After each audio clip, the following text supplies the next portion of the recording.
And welcome once again to another episode of Stu Ham Productions presents J&M Solve the World. I am James. And I am Matt. And with us is once again one of our very special guests, Mr. Andrew. Thank you. It's just not the same if you don't do the crickets. Hello. Hi, everybody. What's happening? The crowd loves you, Andy. We get more feedback on Andy than... We do on ourselves. Exactly. Yeah. Yeah. Get what? More feedback, comments, likes, subscribes. People like and subscribe because of you. Yes. Okay.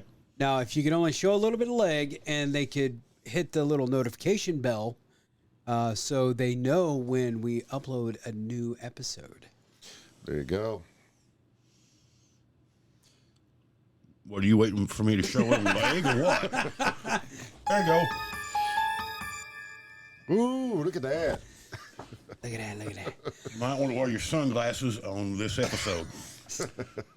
So, this episode, I would like to touch on the basis of influential people, whether it be directly, indirectly, someone you've never met, somebody that had a huge impact on your life. Andrew, we'll start with you. I'm going to say my dad. Okay. Just don't know why, but that's the first person to come to my mind was my Right. dad. Yep. What is it that he influenced you to do? Drive truck. Okay.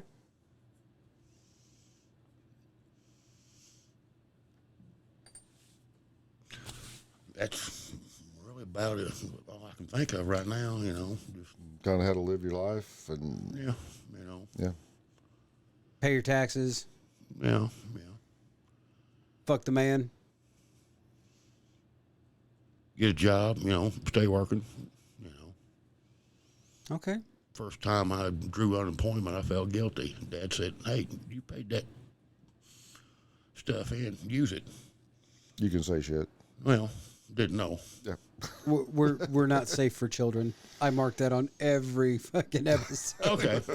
Okay, now I know. I don't want to, You don't remember the After Darks with Dwight? Yeah, that's why I didn't say shit a while ago. Whoa! Hey! He always said, keep working, Yeah. don't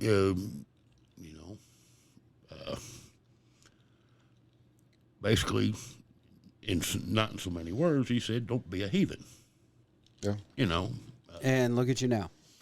Well, You've never been convicted, but yeah, he was. Well, maybe once or twice.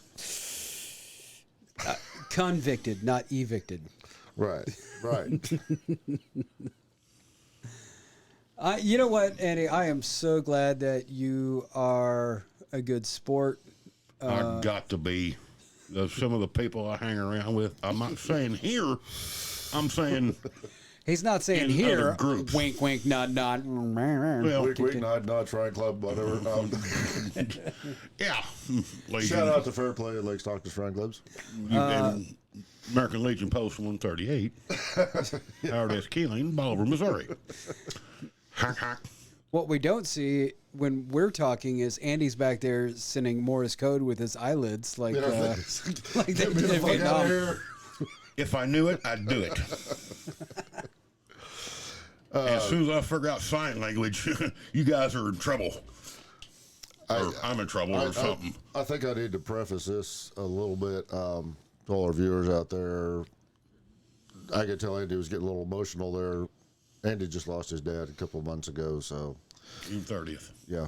So that's Those of you that have been with us for since the beginning will know this. because we did mention it and send out our heartfelt prayers. And yeah. But we are glad you're back and ready to play a game. Okay, James. I gotta agree with Andy. My biggest influence on my life was my dad. His dad? No, not his dad. My dad. Okay. Andy's dad was a great guy. I mean, he was, he was my bus driver.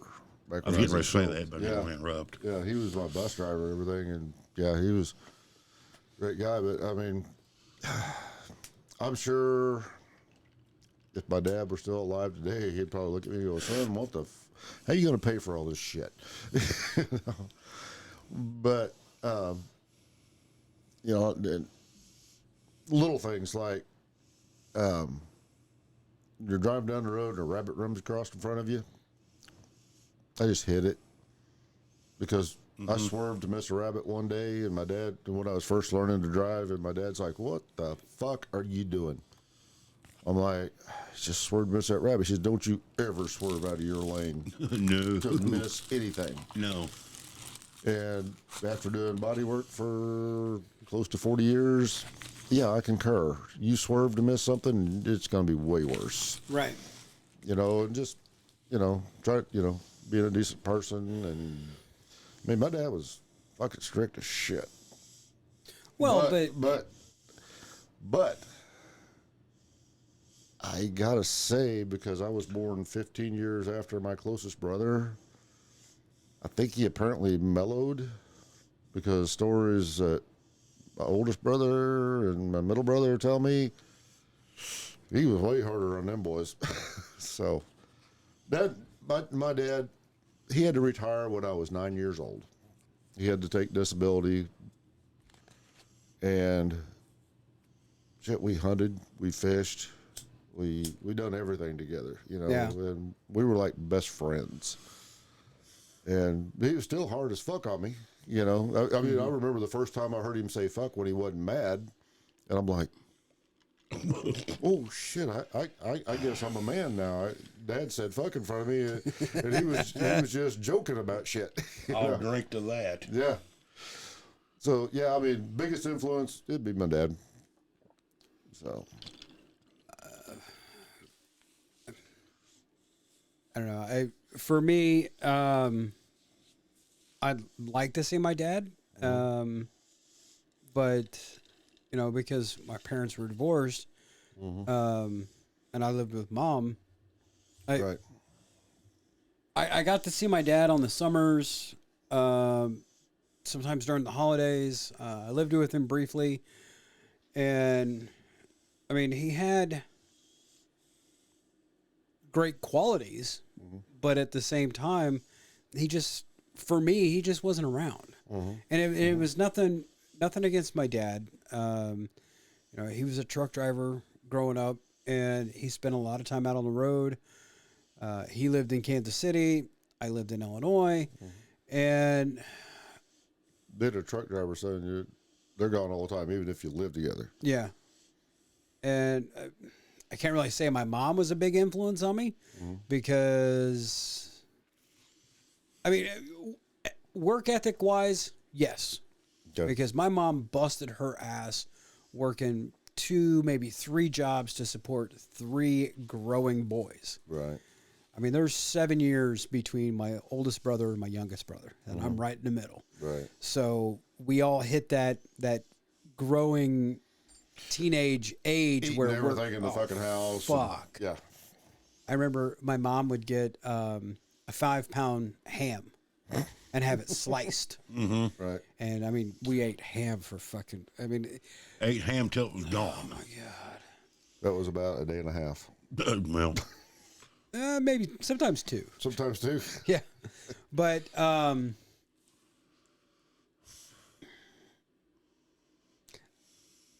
what really changed my life around, my senior drill instructor, senior drill instructor, Staff Sergeant Braun, platoon 2070, 2nd Battalion, MCRD San Diego, because him and then I had a sergeant when I was active duty Marine Corps, Sergeant Don Julian. He taught me what it was to be an actual leader. And a piece of advice that he gave me that I carried over through the rest of the time in the Marine Corps over into the Army was, you get a lot more out of a person if you ask them to do it rather than tell them to do it. Now, this person knows they don't have a choice, especially military. You don't have a choice. Right. But to have that idea that you do have a choice, Right. you can either do it on your own free will, or I can tell you and make you do it. Right. And he was the biggest influence on my military career. And I mean, my military career was the biggest part of my adult life. Yeah, cool. Kind of a takeoff on that and off this subject, though. Do you think if they had not have done away with the draft, and most kids, not all, I mean, it's the poor people are the one that serve in the military, for the most part. Yep. If they hadn't done away with the draft, do you think we'd have all the problems with gangs and stuff today? If young people in bad situations could have got out of that for 2 years and seen the rest of the world, that they might have, seen something besides Seen a different side of life. 98th Street or whatever, and had to work with people from other cultures and other I colors think and stuff, that might have, even if it was just 2 years, Yeah. just 2 years, go through basic training, a 2-year stint, and I think it ultimately it comes down to not culture, but God damn it, I did a fucking paper on this in college, but it was it ultimately comes down to the person, because well, I know, but I mean, in general, if Yeah. more kids would have had to have served, would that have opened up their views. their views of the whole world? Because if you're just stuck on a certain street in the South Central Yeah. LA or the South Side of Chicago or New York or Buffalo. Buffalo, Bolivar. yeah, Yeah. you get to expand your views. You get to meet people from Different all cultures, over different religions, right, people that are different from you. and you realize that you're all okay. We're all fucking human beings here on a common Yep. fucking purpose, and it's not our own stupid bullshit. That would have made Oh yeah, I believe that it would have made a huge difference in society today. yeah. Because Races, religions, and Right. the whole nine yards. Right. Because when you're thrown in there in boot camp, you're in there with everybody from everywhere. oh, okay. For instance, I had a kid in my platoon who Potpourri was of people. right. Right. This kid was a straight Satanist, pure Satanist, and us growing up in the '80s, the PMRC, Satanism. It's the big evil. Right. I watched this kid sit down with one of the Catholic priests, and they had a discussion, and they were going verse for verse in the Bible. He knew in his religion, in the actual Satanism, he knew the Bible, but he also knew the Satanic Bible. And he believed in, the creation and God and, everything like that. But he decided, the fall of the angels, Lucifer the fall of Lucifer and all the other angels Right. and everything, he sided with that side. He still believed in everything else, and he still knew about everything else, but it was over here, and it wasn't all about sacrificing and all this other shit. Right. But he was. It's like having, and I don't mean to compare the two, but it's like having a gay friend. Right. Okay. Now, this person believes in heterosexuality, knows about heterosexuality, but they would rather be over here. Right. And they're not going to push their beliefs on you because you're this way, they're this way. Right. But you guys have common ground. You guys can be friends. It's like a staunch Republican and a staunch Democrat can be friends. Oh yeah. You know, I believe in the right, you believe in the left, and Unless you look at Facebook or Instagram or all that other shit, then we got to hate each other, which is fucking bullshit. I mean, Hey, I've got my beliefs. You got yours. Yep. You got yours. yeah, And we're still here talking. right. exactly. And I mean, we're brothers. Right. I mean, I'd do anything for either one of you guys. You know. and I have proven. No, I mean it's the same sort of thing, and it goes along with exactly what you're saying. Is if people were made to leave the area they grew up in, and they're thrust into this totally different environment, Right. shit's going to change. Now, Well, okay, there was I can contradict that a little bit because I was born and raised here. Yep. I haven't traveled like you have and everything, but becoming a Mason and a Shriner and doing the traveling we're doing and everything. I mean, even from back when I was, and yeah, we used to have our gay jokes and whatever, but I never cared, No. don't hit on me, Yeah. but I never cared about. Of course, I wasn't religious. I mean, believe in God. Know that I am a Methodist, but I never gave a shit about all that. Okay, well, if I'm a Baptist, I can't like a Methodist, or I can't like a Protestant, or it's like, no, wait, we're all in the same religion here. Yeah. If you want to get really deep in the woods, guess what? So are the Jews, so are the Muslims. It all came from the same place. They just took a different path along the way. Right.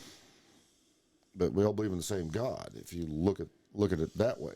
But then if you want to go into Satanism or Buddhism or whatever, I mean, them freaking Buddhists are more devout than you and I will ever be in our freaking religion. Yes. I mean, the monks and shit, hats off. I honestly believe if you're devout in whatever you believe and you're at ease in your heart with what you believe, you're probably going to go to whatever you believe is heaven. Right. Whether it's this place in the sky, The Silver City. or another dimension if you're on fucking mushrooms or whatever the fuck. Scientology. No, not Scientology. I'm good. No, that's Xenu. I see the deal on Facebook, and we're probably going to get kicked off YouTube for this one. But it said Scientology, or no, it said QAnon is Scientology for rednecks. I guess I'm out of the loop. I don't know what QAnon is.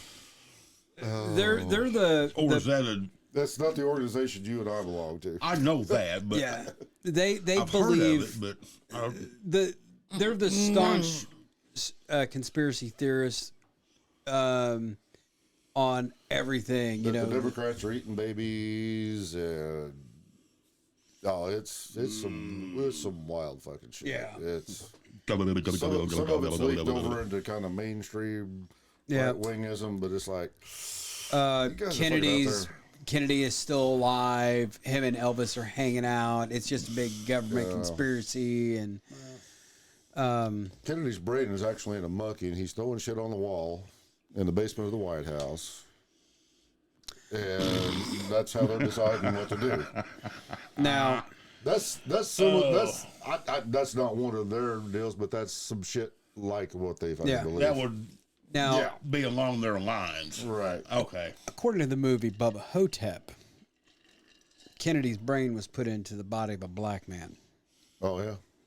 Martin Luther King, and then they shot that out too, or what? No. In the movie Bubba Hotep, Bruce Campbell plays the king. And he's in an old folks home because he broke his hip. And yeah, it's one of those comedic horror type movies, the weird sort of, kind of in the same, I don't want to say same vein of like Army of Darkness, but because Bubba Hotep does have a couple of jump spots, but it's still pretty awesome. It's fucking hilarious. But I mean, it's Bruce fucking Campbell. Right. It's the chin. Okay, so Yes. totally back to the subject now. Those were our influences, Right. Direct. especially in Andy's mind, younger growing up days. And Yeah. you as a young adult. Yes. Who's some of your influences today as far as? Okay, one of them, of course, is no longer living. Never met the man personally, but Dimebag Darrell. He treated everyone with respect, and he was all about making sure that everybody was having a good time. And Right. To hear bands talk about being on the road with Pantera, Right. even before Dime was killed or anything like that, they always said that they're fans along with everybody else, and they treat other bands that are with them with respect. It's like, hey, this is how you should treat these people. And Right. they were known to sit there and sign everything and meet everybody and Right. shake hands and kiss babies and Right. or where's it, shake babies and kiss hands. I can't remember. Oh, I think it's He kiss didn't babies and forget shake where hands. he came from. Exactly. Yeah. And And he could have had a big head even because his dad was a music producer in Texas there. yeah. And Jerry Abbott. he met some big stars that came through his recording studio. I mean, he could have had a freaking just superstar. Yeah. I know all these people. You're all down here. Yeah. But no. I Never- remember in the video, he was talking about, all these bands are wearing their fucking big leather boots and shit. And he's like, we're down there in the fucking pit, man. When we're opening for a band, Yeah. we do our shit and we're down in the fucking pit, for Prong or whoever, Judas Priest. And it was awesome because it was never one of those, I've do never, you know who I am? and the thing about it is, I've never heard, and Dime's been gone since what, 04? Yeah. I've never heard anything bad come out about him. No. You can't say that about A lot of rock stars. hardly anybody. Right. Rock stars are not. Somebody's going to say, well, that motherfucker done this to me. Yes. But That low life piece of shit, But everybody that got in Dime's orbit loved him. There was only, I saw an article, this guy supposedly did this big interview, and supposedly he was part of Dime's inner circle, and he said this, that, and the other. And then come to find out, this guy was never part of Dime's outer circle. Right. He kept trying to insert himself, and it was always like, no. Like, everybody felt that this dude was fucking toxic. Oh, he's trying to get his 15 minutes of fame. Right. And that's what he's trying to do now. And he's trying to say all this shit. And it's like, you've got Rita, longtime high school girlfriend, high school sweetheart, Grady, who, spent so much time with Don. Okay, who's Grady? Grady, the Dragon Champion, Dimebag's guitar tech the Okay, whole okay. time he was in Pantera. Well, I shouldn't say the whole time. From Cowboys. Right. I mean, the only thing you could, if you wanted to fucking, pick nits. Dimebag. He had the bars and stars on a guitar. He was a racist. He was a racist. No. He was from fucking Texas. Yeah. And from 1990 to 2000 when Pantera was a deal, Yep. that wasn't that big. That was just showing your Southern pride. Yeah. Do I agree with the stars and bars today? I don't. I mean, Has anybody ever said Leonard Skinner's racist? probably. I'm sure there's some. Oh, I'm sure People out somewhere there out there. Bleeding Hearts. Bleeding, but But and I've talked. what about the fabulous Freebirds in the 1980s when he Michael P.S. Hayes. come out with a fucking rebel flag hanging off his back? Good old Georgia boys Sequenced. rebel flag. Yes, And I know I've talked about it before, but I've ran into but they were heels too. motorcycle clubs, all black motorcycle clubs that had ride patches for a fallen brother or whatnot that were like a state and then the stars and bars in that state. And it's like, they're not using this as hate. Right. It's not like the clubs back in the 60s or people back in the 60s wearing like SS stuff or the lightning bolts to try to get a rise out of somebody.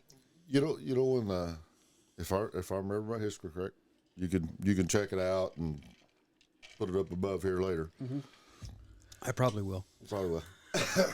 But when the rebel flag was first introduced back into society, it was during the Strom Thurmond days, the Southern Dixiecrats. That was during the Jim Crow era. What? You mean that portion of American history that everybody is trying to cancel right now? That'd be it. Okay, back to the influential people. Dimebag, Yep. Andrew. Now you're talking to what? Just somebody that Somebody else besides Dad? yeah, Yeah. somebody that's Direct, indirect. Remember the shrine or the Masonic Lodge or somebody You had a teacher who touched you inappropriately and turned you on to. I'll get you for that. Ooh, don't threaten me with a good time. Threaten hell. wait till you go to sleep. He's such a good boy. No, you'll be petting him. Shit. Yeah. Shout out to Hee there. I owe you for that, he. Don't know when. Does he watch the podcast? I don't know, but maybe I need to. Maybe So- you need to spoof him in on this one. So what you're telling is he's got a receipt coming. Yeah, I'm going to pay him back for it, trust me. Don't know when or where, but I'll get him. That was too much vodka involved. If I was Hee, I'd be worried because you've heard that old story, Deep Waters. I can't remember how it goes now. That's Andy. Every dog he's has his day, and I will have mine. Andy's not quick to react, to just blow off the fuse and whatever. but he's thinking. Calculated. He's calculating. And at the right time, it's going to happen. Love you, hee, but yeah. Let's see.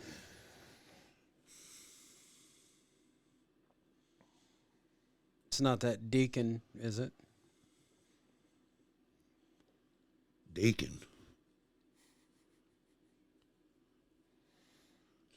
Religious joke.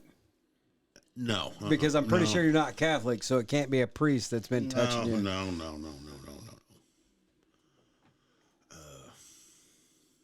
Somebody that just said something to you that you went, fuck, okay. That cop that let you out of that ticket because you showed him a little cleavage.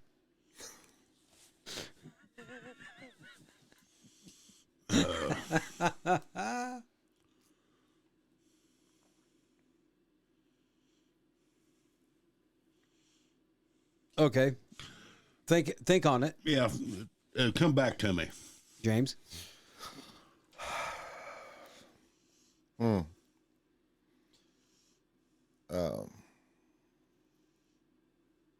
you got it.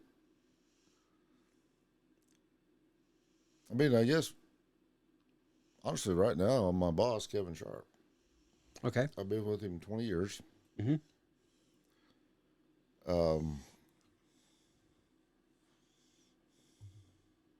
Not so much guided by life or anything, but just the way I've watched him deal with customers and treat people and stuff. You know, I mean, it's, you know, he's got a way about him that he can. I've never really heard him tell somebody off. I had a boss earlier, Keith Combs, Bill Robert Chevrolet. Shout out to Keith. I've heard him tell people off in such a way that they went away happy. Right. You know, but Kevin's kind of like that. But it's like, he's probably the most decent human being I've probably met, and it's just kind of a okay. The way he's living life, that's So an indirect yeah, sort of influence. yeah, it's kind of just kind of that. And as far as musical influence, you got to go with your Eddie Van Halen's and your Dimebag Darrells and your Kurt Hammocks. Just the way they play guitar and everything, and all Okay, that, you okay, know. And Oh, I'll throw one out there. okay, Mr. Zach Wild. Mr. Zach Wild, the way he met us, Yes. yes, that's I mean, to him, I'm sure we're just another face in the crowd. oh exactly. But it's like Lizzie Hale has talked about it before I need to meet Lizzie Hill and give her a hug. with Ronnie James Dio.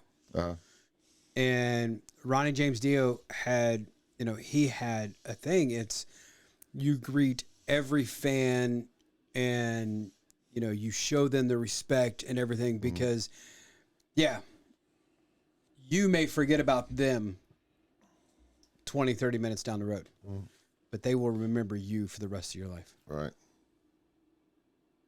Oh, okay. What's that? You're running out of battery? No. No, it's a. Oh. Yeah. Well, shit. Well, you know what? On that note, because we've got a lot of stuff we got to do. Right. I think we've pretty much covered. Wait, Andy. No. Go ahead. Go ahead. I'm right. good. Well, I mean, I It'll think give me we've. time to think. I think we've hit on some pretty decent, influential people, directly and indirect. Right. And I think this will be good. Cool. But you have just watched another episode of Stu Him Productions Presents J&M Solve the World. I am James. And I have been Matt, and with us once again is our special guest, Andrew, a.k.a. Bullwinkle. Bullwinkle. Thank you. But until next time, keep one fist in the gold, one foot in the gutter. Rock on, motherfuckers. And we'll be seeing you